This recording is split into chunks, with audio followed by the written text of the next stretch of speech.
Hi, everyone. Welcome to another edition of the Law Lounge with Silva, with your favorite criminal defense attorney here in LA.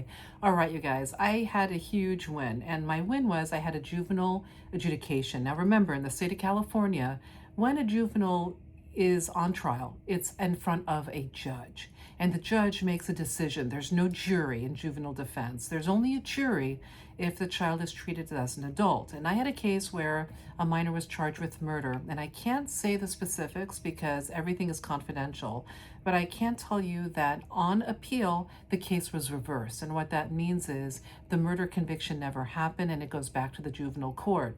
Now, remember, over 90% of appeals are lost. So how come my case got reversed? Well, there's a number of reasons.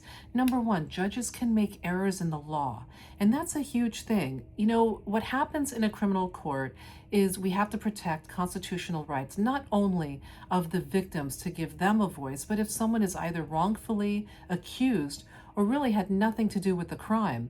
And sometimes judges feel a lot of pressure, whether it's from the community, the district attorney's office, victims' families, and they won't follow the law, or they can just simply make a mistake.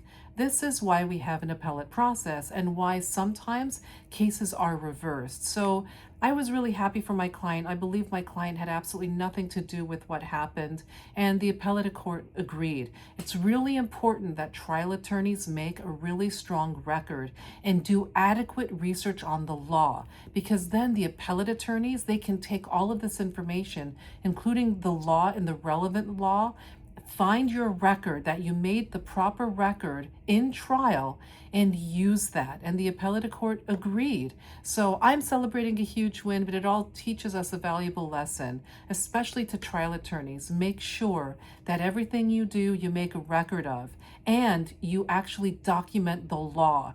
And let that judge make that mistake, because the appellate lawyers and the judges in the appellate, they will actually make sure that constitutional rights and the law is protected for future victims and also for future clients that may be falsely accused. All right, you guys, stay safe out there.